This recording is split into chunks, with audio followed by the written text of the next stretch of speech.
Hi all, അസ്സലാമു അലൈക്കും, welcome back. അപ്പോൾ എല്ലാവർക്കും സുഖമല്ലേ? ഇന്ന് ഞാൻ വന്നിട്ടുള്ളത് കട്ട്ലേറ്റ് ആയിട്ടാണ്. നമുക്കെല്ലാവർക്കും കട്ട്ലേറ്റ് ഭയങ്കര ഇഷ്ടമല്ലേ? എന്നാൽ സാധാ തിന്നുന്ന കട്ട്ലേറ്റിൽ നിന്നും ഒരു വെറൈറ്റി ആയിട്ട് ഇന്ന് ഞാൻ വന്നത് മക്രൂണി കട്ട്ലേറ്റ് ആയിട്ടാണ്. അപ്പോൾ എങ്ങനെയാണ് മക്രൂണി കട്ട്ലേറ്റ് എളുപ്പത്തിൽ ഉണ്ടാക്കാൻ നോക്കാം അല്ലേ?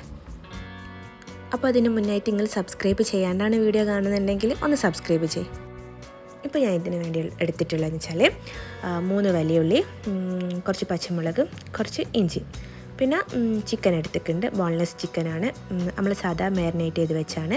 പിന്നെ ഒരു 3/4 കപ്പ് മക്രൂണിയും ഒരു 3 വലിയ പൊട്ടറ്റോയും കൂടെ കട്ട് ചെയ്തെടുത്തിട്ടുണ്ട്.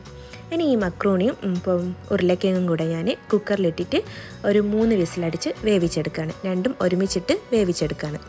ആ ടൈമിൽ ഞാൻ ചിക്കൻ പൊരിച്ച് വെക്കുന്നുണ്ട് കേട്ടോ. അപ്പോൾ ഇതാ ഒരു പാന് വെച്ചിട്ട് ഞാൻ ചിക്കൻ പൊരിച്ച ഓയിൽ തന്നെ ഒഴിച്ചിട്ട് നമ്മൾ നേരത്തെ കട്ട് ചെയ്ത് വെച്ച ഉള്ളിയില്ലേ അതിട്ടിട്ട് ഒന്ന് വാട്ടിയെടുത്തിട്ടുണ്ട്. ഇനിയിപ്പോൾ അതിലേക്ക് ആവശ്യത്തിനുള്ള ഉപ്പ് ചേർത്ത് കൊടുത്ത് ഒന്നും കൂടെ നല്ലോണം മിക്സാക്കി എടുക്കുന്നുണ്ട്. ഇനി ഞാൻ ഇതിലേക്ക് ചേർത്ത് കൊടുക്കാൻ പോകുന്നത് 1 ടീസ്പൂൺ കുരുമുളക് പൊടി, 1/2 ടീസ്പൂൺ ഗരം മസാല, 1/4 ടീസ്പൂൺ മഞ്ഞൾപ്പൊടി, കുറച്ച് കാശ്മീരി ചില്ലി പൗഡർ എല്ലാം കൂടെ ഇട്ടെടുത്തിട്ട് ഒന്ന് നല്ലോണം തന്നെ മിക്സാക്കി എടുക്കുന്നുണ്ട്.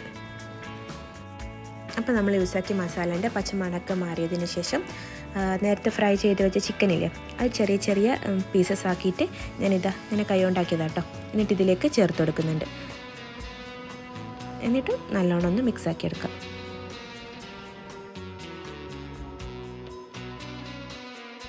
ഇനി ഇതെല്ലാം കൂടെ മിക്സ് ആയതിന് ശേഷം നമ്മൾ നേരത്തെ വേവിച്ച മക്രൂണില്ലേ അതൊന്ന് ഊറ്റിയിട്ട് വെള്ളമൊക്കെ ഒഴിവാക്കിയിട്ട് ഇതിലേക്ക് ചേർത്ത് കൊടുക്കുന്നു കേട്ടോ. അപ്പം നമ്മൾ മക്രൂണി ചേർത്ത് കൊടുക്കുമ്പോൾ മുഴുവനായിട്ട് ചേർത്ത് കൊടുക്കണ്ട, നമ്മളെ മസാലയ്ക്ക് കണക്കാക്കിയിട്ട് ചേർത്ത് കൊടുത്താൽ മതി. അപ്പോൾ എനിക്ക് ഈ മസാലയ്ക്ക് 3/4 കപ്പ് മക്രൂണി കറക്റ്റായിരുന്നു.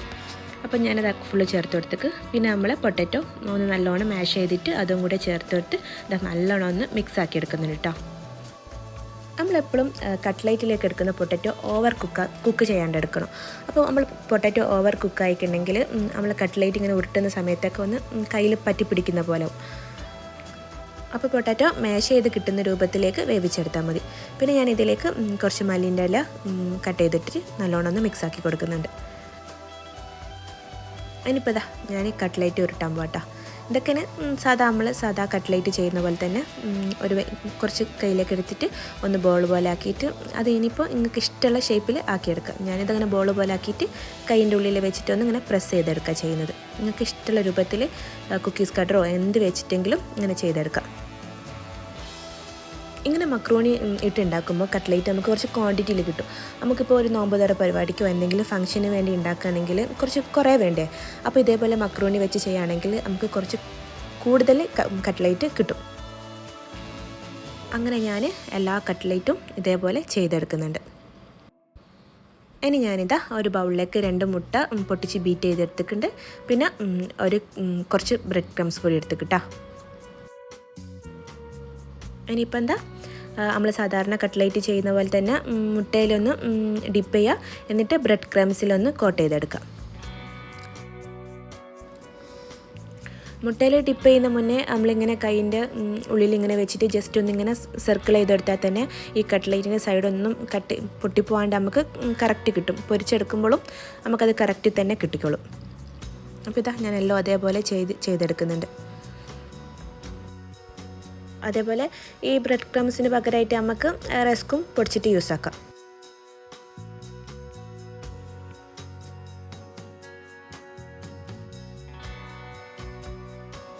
ഇനിയിപ്പോൾ ഇതാ ഞാനെല്ലാം അതേപോലെ ചെയ്തെടുത്തിട്ടുണ്ട്. ഇനി ഞാൻ ഇത് ഫ്രൈ ചെയ്തെടുക്കാൻ പോവാണ്. ഫ്രൈ ചെയ്യാൻ വേണ്ടി ഞാനിതാ ഒരു പാൻ വെച്ചിട്ടുണ്ട്. അതിലേക്ക് സൺഫ്ലവർ ഓയിലാണ് ഫ്രൈ ചെയ്തെടുക്കുന്നത്. അപ്പോൾ സൺഫ്ലവർ ഓയിൽ വെച്ചെടുത്തിട്ട് ഇനിയിപ്പോൾ എന്താ അത് ചൂടായി വരുമ്പോൾ അതിലേക്ക് നമ്മൾ കട്ട്ലേറ്റ് ഓരോന്ന് ഇട്ടിട്ട് നമുക്കിത് ഫ്രൈ ചെയ്തെടുക്കാം. ഫ്രൈ ചെയ്തെടുക്കുമ്പോൾ നമ്മളിത് മീഡിയം ടു ലോ ഫ്ലെയിമിലിട്ട് വേണം ഫ്രൈ ചെയ്തെടുക്കാൻ, അല്ലെങ്കിൽ പെട്ടെന്ന് തന്നെ പുറം കരിഞ്ഞു വരും. അപ്പോൾ ഇത് ഒന്ന് തിരിച്ചു മറിച്ചൊക്കെ ഇട്ടിട്ട് ഒരു ഗോൾഡൻ ബ്രൗൺ കളർ ആവുന്നവരെ നമുക്കൊന്ന് ഫ്രൈ ചെയ്തെടുക്കാം.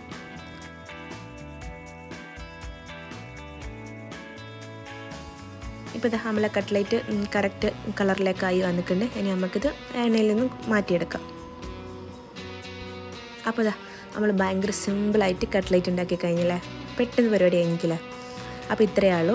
അപ്പോൾ നമ്മൾ എപ്പോഴും തിന്നുന്ന സാധാ കട്ട്ലേറ്റിൽ നിന്ന് ഒരു വെറൈറ്റി ടേസ്റ്റാണിത്. അപ്പോൾ നിങ്ങൾ എന്തായാലും ഇത് ഉണ്ടാക്കി വെക്കണം. മക്രോണിയൊക്കെ ഇഷ്ടപ്പെടുന്നവർക്ക് തീർച്ചയായിട്ടും ഇത് ഇഷ്ടപ്പെടും.